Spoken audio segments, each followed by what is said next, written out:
Let's get started. So thank you everyone for being here.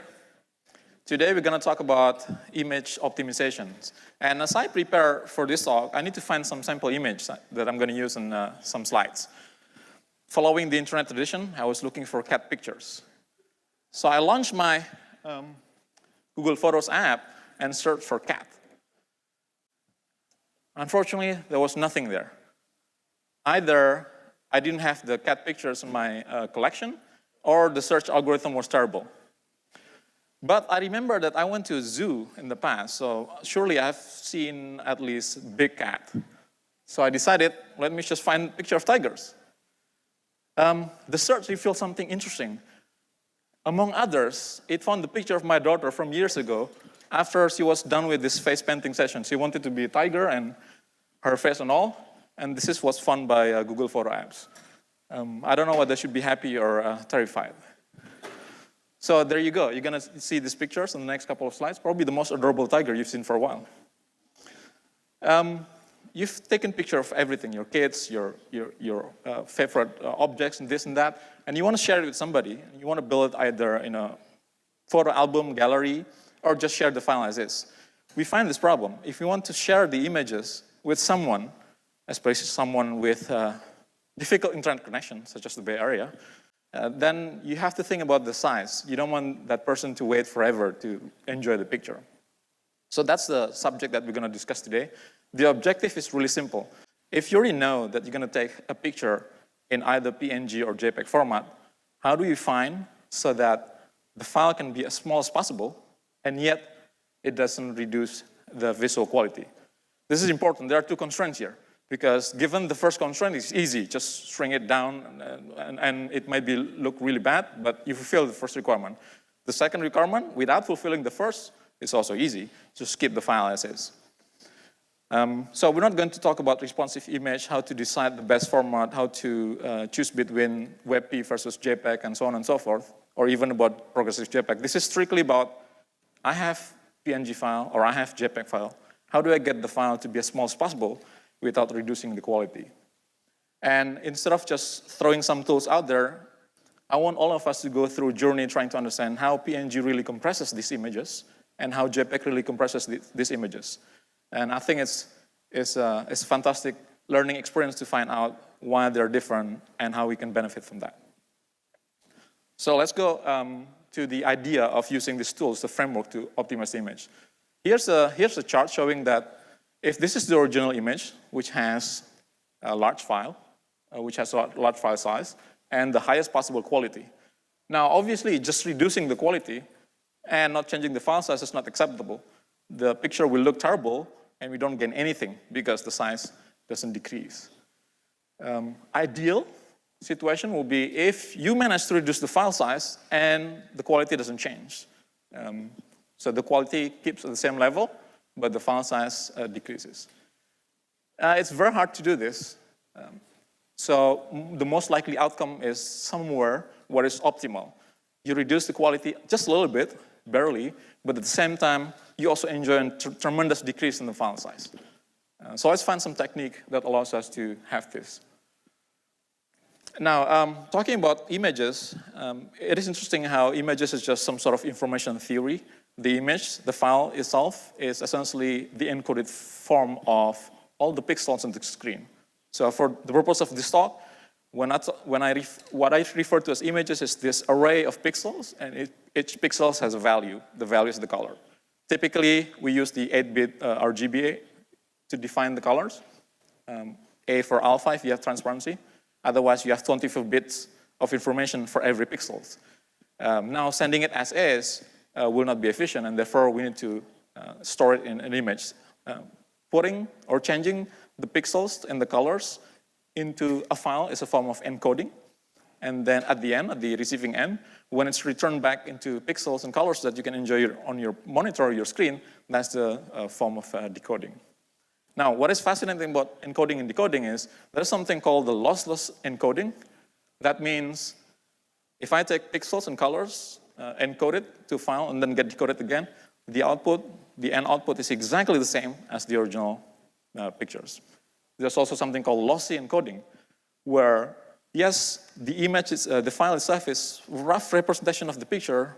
If you decode it back into colors, they won't be exactly the same. You won't get the same exact colors as your original picture.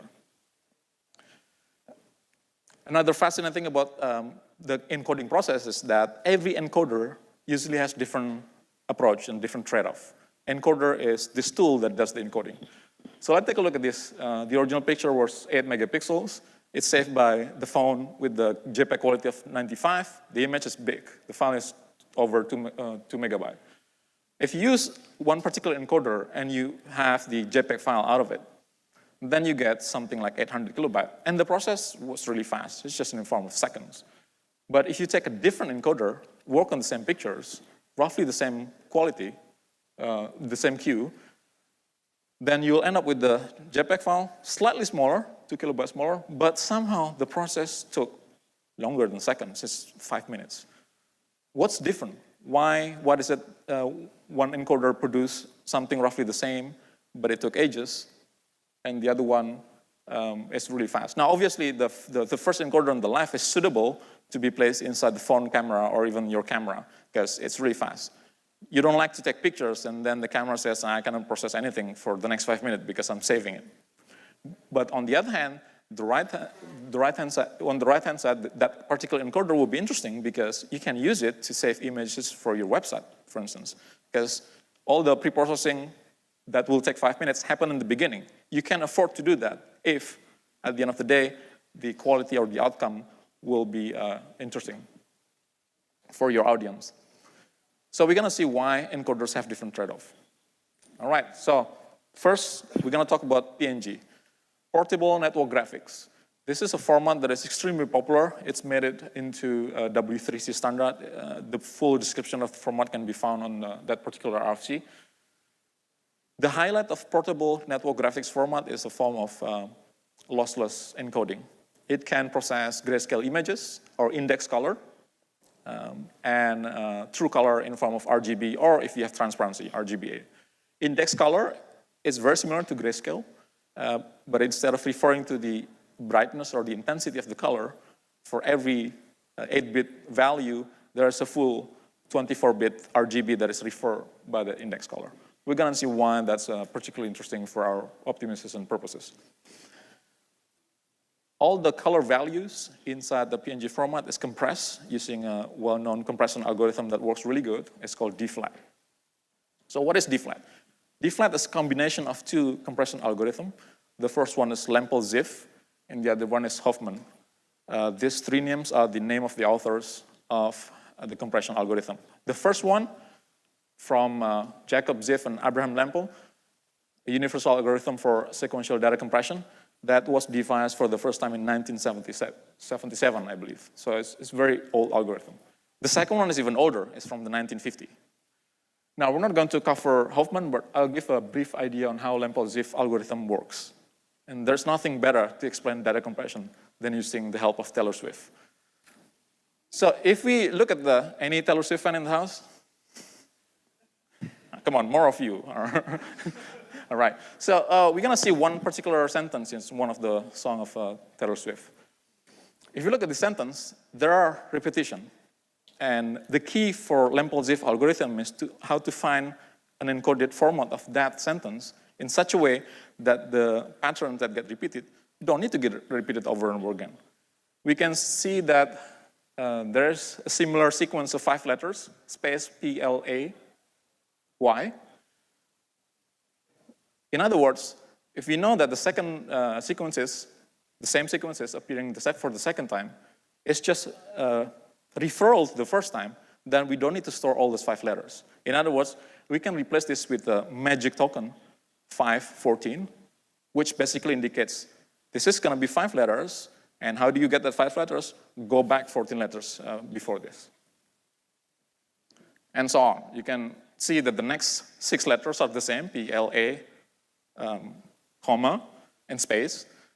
Those are 5 letters. So instead of repeating it again, we just put a special magic token there indicating that take the 6th letter by going back 6 letters. And so on. So at the end of the day, instead of encoding that full sequences of letters, you can put a special indicator that basically indicates, this is a pattern, I've seen this before, just copy it over. Now imagine, this is just one sentence. If you do it on a large body of text, an article in a journal or a blog post or a book, then there will be quite a significant saving, because in normal written communication, we tend to repeat the same words over and over again, sometimes the whole sentences. This is the idea of that paper from 1977. Now, even if you tweet, sometimes there are repetitions there. This is, for instance, if you still confused about Java versus JavaScript, it's similar to horse and horseradish. So if you want to encode this in the same style as the previous slide, then you can see that the word Java is repeated there. The word, many words are repeated there. The word horse is repeated there. As a non-native speaker, I find the horseradish is a very interesting word. It's not a horse, it's not a radish. So who came up with that name? So in the case of images, what we can do is to find patterns in sequences of colors and try to remove that duplication by using that special token to refer to the patterns. So here's a different tiger. We're going to use this tiger for all the lossless compression. If we zoom in, then we can see this pattern in that particular part of the images. There's a sequences of orange color and the sequences of black colors and so on and so forth. So since the colors tend to be repeated in sequences, then we should be able to save a lot of bytes, not by repeating the same colors again and again. Technically speaking, PNG format doesn't work with the full color, so first it splits your images into the red and green and blue channel, and then work individually on finding the sequences that can be deduplicated. If you want to look at the how certain part of the images can be compressed very well by the D-flat encoder in PNG, then you can use the tool called PNG Thermal. If you feed an image to PNG Thermal, it's going to produce a thermal map or a heat map that shows part of the images that is well compressed, that's the dark part, and then the bright part is difficult to compress. As you can see, whenever there's a solid color, then usually there's that can be easily compressed. But on the border, on some of the edges, then it gets difficult. We also noticed that when you search for duplication, there could be different trade-off. Taylor Swift again, for instance, in the sentence, if you want to encode the full line, then you can do this. This is good enough. So, as I mentioned earlier, we just use a spatial magic token to refer to the 5-letter sequence or 6-letter sequence that appears from time to time. And this is decent. You're doing a good job at compressing this line. But if you want to be exhaustive, if you want to try really, really hard, there's a different variant. There's this version. If you look at the yellow block there, how does it work? So this is referring to the third occurrences of the word play, because it doesn't try to encode only play. It encodes the entire 12 sequence of PLAY, comma, space, PLAY, comma, space. So it doesn't need to just take 6 letters. It could also go back 12 and then copy the entire 12. Doing this, however, comes at a cost. You have to work really hard to find the longest sequences as opposed to some sequence that you've seen roughly a few letters back. And that takes some effort. That takes some extra searching process to find the best possible outcome. If the good compression already produced something that is good enough, the better compression is necessary to produce something that is the most possible compressed sequences of all. Now, arguably, in most cases, the good version is sufficient for us, but there are cases where you want exhaustive search. So one of the implementation of D-flat that does this exhaustive search is a project from Google called Zoffly. It has the corresponding project called Zoffly PNG. If you feed a PNG file to Zoffly PNG, it will try to find every single longest occurrences in your PNG format, such as it results in the highest possible compression. And as I mentioned earlier, this takes time, this takes a lot of effort, and therefore the process can run for a while. It won't be done in just a couple of seconds. Sometimes it will take minutes if your file is really big. As you can see here, a file that is 192 kilobytes will be reduced to just 132. and it's a smaller file.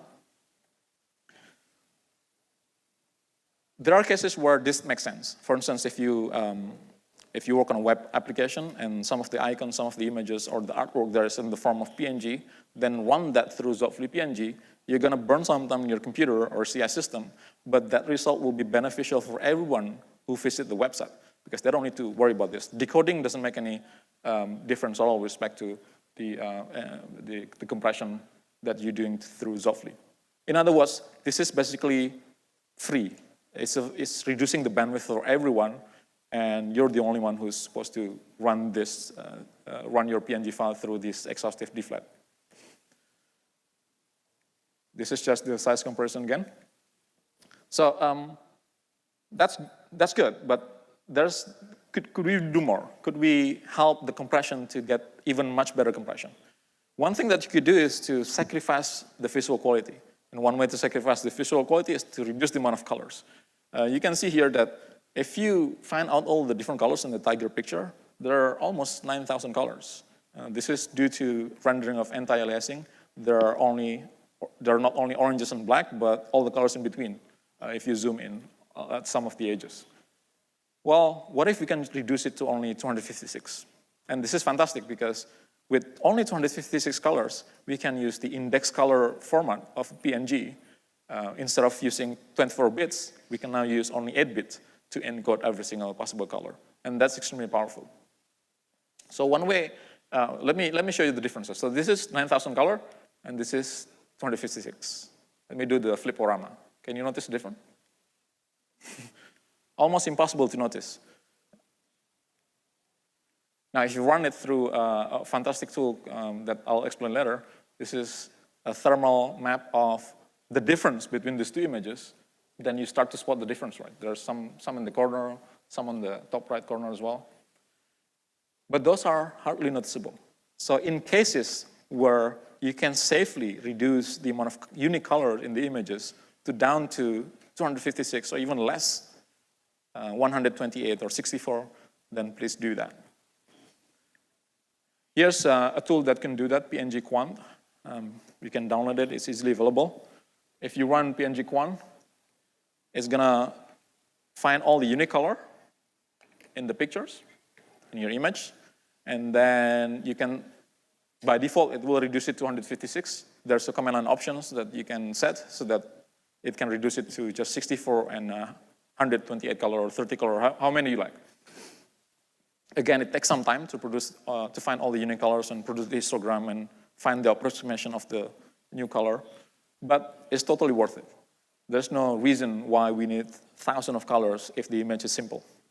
You have to be careful when you do this, because if you follow certain corporate guidelines regarding branding and the color needs to be exactly certain values of RGB, then that might change because of this. So be very careful. This is the reduction of the file, of that tiger picture.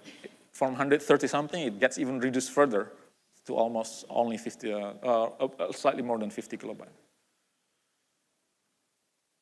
So that's about PNG. It's using deflat compression. Deflat is basically just looking for duplicated patterns. And then one way to help deflat to work better is by reducing the amount of color space that we feed to the PNG file. Now, on to JPEG. JPEG is slightly different. So, a crash course on how JPEG compression works, because this is crucial on how we're going to exploit it. So JPEG works not in the RGB color space, red, green, blue, but color space called YCbCr. So Y stands for the luminance, or the luma, or the intensity of the brightness. And then for the other two channel, chrominance or chroma, there are two, blue and green, I believe, or something like that. So if you pay attention to the luma, that's the intensity of every pixels. If you remember black and white TV, this is approximately the channel that it receives. Even if you broadcast in color, the black and white TV can still display the video, the images, because it just takes the luminance and then show it. One thing that is also particularly interesting here is that apparently this model, this color space is being used because our eyes are so sensitive to intensity that it's worth separating it. Why is that? Because at the end of the day, you can remove the chroma and you can still understand that this is a picture of a child being face painted. But if you remove the intensity, remove the luma, and then just look at the chroma, the image is not too clear. This is being exploited by JPEG compression because the amount of information that is being used to encode the chroma is much less than the intensity. In other words, there's some sort of sacrifice here. We rather put as much effort as possible in displaying the luma and reduce the effort and the space to encode the chroma, or both chroma channels. JPEG splits your image into the so-called blocks. Each block is 8 by 8 pixels. There are 64 pixels in each block. If I take some particular corner of that sample picture, then you're going to see those intensity level. Now, why does it do that? Apparently, the idea is that if you look at a single block, there will be similarity with respect to the values of the colors. In this case, the intensity, the luma. What it does is to convert everything from the space domain to the frequency domain. Without going through the math, the principle of this is to replace the information of the intensity with all the frequency that composes that. This is similar to audio signals, basically composes different frequencies. By a mathematical operation called discrete cosine transforms, we'll get the new 64 values out of that 64 intensity values in each block. Now, this still doesn't save us anything because we still need 64 values to encode 64 pixels or 64 intensity values. So there's one step further, which is basically trying to find out which information in this DCT coefficient we can sacrifice. And I think the easiest way is to understand the quality factor. If you're using Photoshop or any tools that produce JPEG as an output, usually you're being asked what is the quality factor that you want to put there. There's a slider, everything from almost 0 to 95. And this is the effect of that quality factor. If that's the original block, if I save it as JPEG with quality equals 60, they're not the same, but they're roughly the same. You can still see some similarities, but you can also spot the differences. However, if I save it with quality equal 5, you can see that there are basically only 2 different values here, as opposed to all 64 different values. So the JPEG quality factor determines how much information is being preferred to be saved as opposed to the lost information. And how does it do that? Apparently, it's very simple. So all the 64 values of the DCT coefficient that I mentioned in the previous slide is being processed through the process called quantization. And what it does is it discards all the high frequency part of the DCT coefficient and just preserve the low frequency part. If we process those values, at the end of the day, on the right side, we get a new coefficients, 64 of them, but almost half of them are zeros. And this allows us to store this in a much more efficient manner. Now, if you keep the high quality factor, then no information gets discarded. If you decrease the quality, then more information on the high frequency will be discarded. So this is similar to, again, to the audio signals, where you filter some music through a special filter that emphasizes low pass frequencies, such as bass. Then you start to hear the high frequency disappear. The idea here is that our eyes are not so sensitive to the high frequency part, all the details, all the edges of the images, that if you sacrifice that, then you can roughly understand that the picture is still the same. One way to help the JPEG compression to work better is to set the low quality factor when you process the image. You can do this through many tools. My favorite these days is Most JPEG. This is a modification of the original JPEG project by Mozilla, by the Mozilla folks. And the way you do that is very simple. Just feed your JPEG image, specify the quality, and you get a new one. So in this particular example, from just around 2 megabytes, it goes down to less than 1 megabyte, 900 kilobytes. Of course, you lose something here. Or you can use a much more exhaustive JPEG encoder called Guetzli from Google. It works the same way. You feed it a JPEG file, specify the quality, and it produces some output. Now, there's big differences between most JPEG and Guetzli, although roughly the output file size stays the same.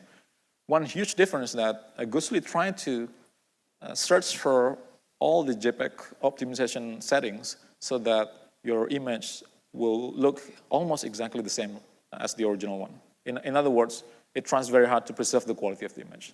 How do we judge the quality of an image if we process it through some pipeline compared to the original? There are many ways. There is structural similarity. The model that Guetzli is using is so-called Pyschovisual Similarity. And there's another Google project called Ugly that can give you a score, a number, if two images are identical or not. If the images are identical, then I think the score will be 1 or less than 1. That score is very abstract. It has no notion with some physical quantity. Now, you can see that although most JPEG and Guetzli encodes my JPEG or process my JPEG to have lower quality, if you run it through the Ugly Pyschovisual Similarity, then Guetzli produces a much lower score, which means the images are more identical to each other. This is compared to what most JPEG produce. In other words, yes, the file size might be the same, but according to this model, if you present this to us, to a human being, then likely they will prefer the one produced by Guetzli because it's much more similar to the original picture. Now, you can play with different scenarios here. You can also try to not aim for the particular quality and then live with the same image size. You can also focus on, I want to get the smallest size possible while fixing the quality at a certain level. One thing that is a huge problem with Guetzli is extremely slow. Again, this is similar to the exhaustive deflent that I mentioned earlier. To find all the possible combination and settings that allows the image to be encoded in such a way that the Pyschovisual score doesn't degrade that much is a very tedious process, and it needs to do a lot of search. To do this, I spend 5 minutes. In other words, the process runs for 5 minutes. It doesn't mean that you shouldn't do this. We can't obviously do this or implement this algorithm in a digital camera. But again, if you serve images to some website, then it's totally worth doing this in the beginning because it reduces the file size and yet it preserves the quality. So another technique that could use, because remember I mentioned that the quantization process of JPEG discards the low quality, the high frequency, and one way to remove the high frequency part of the image is by blurring the image. Obviously, you can't blur the entire image, but there are cases where, let's take a look at this particular picture where the background can be blurred. I can still preserve the details in the foreground. This is a comparison. If I save the image on the left side as is, and running it through Guetzli, it produces a file of 116 kilobytes. But if I manually pick apart the background and blur it even further, just slightly, not too much, then you'll save about 10% out of that. It's also a very common technique. Obviously, you can't apply that to any single possible JPEG image that you have. But if there's an opportunity to blur a certain part of the image without affecting what you want to portray in that image, then, well, do that. That's significantly going to help the JPEG compression. All right, so to recap, in many cases, we just want to use the tools, use image optim, tiny PNG, this and that. That's good, but at the same time, it's also helpful and important experience to understand how this tool works. Or first, I work with PNG, how PNG format works, how PNG compression works. I work with JPEG, how does it work? So that you're not only running the tool because someone told you to do that, but you really understand what's the idea behind using the tool, and how does it work, and why it works that way. And maybe we can help the tool in a different way. There are 3 steps that you need to do. First, you need to identify the trade-off. An example of an obvious trade-off is the file size, the image size. If you don't need to display 8 megapixel image, maybe you can live with just desktop resolution. Then resizing the image helps a lot to reduce the quality, to reduce the file size. And if you can blur the background, if you can reduce the amount of colors, all the things that you can live with needs to be listed as the trade-off that you need to identify. And then after that, you start to need to reduce details. PNG is nothing but color deduplication, so reducing the color helps PNG. JPEG is nothing but preserving the low frequency and then discarding the high frequency, so blurring helps JPEG to work better. So whenever you can live with details being reduced or omitted, then do that. And last but not least, just as I mentioned about Zofli and Guetzli, extra encoder that works more exhaustively, runs forever on your end, but will benefit everyone, then take that into account and try to do that. If I go back to the original diagram that I mentioned, yes, this is the original image. Basically, two-steps process. We want to first lose some of the details, reduce some of the details, so that the image can be encoded better. And by doing that, hopefully, the file size also decreases. This is the first step. And the other one is that exhaustive encoding. Now that we have our target, how can we spend 5 minutes, 10 minutes as a one-shot process so that the file size continues to decreases? For further exploration, you can read some of these books, High Performance Images from Colin and Tim from other Akamai folks, Designing for Performance from Lara from Etsy. And this is one of my favorite books. If you try to understand compression, but you're afraid of math or you're scared because all the text out there won't describe it in such a way that is easily digestible, I highly, highly recommend Understanding Compression book from Colt and Alex from Google. If you have further questions, find me or tweet at me. I work at Shape, and you can find the slide deck on speakerdeck.com/Ariya. All right, thank you very much.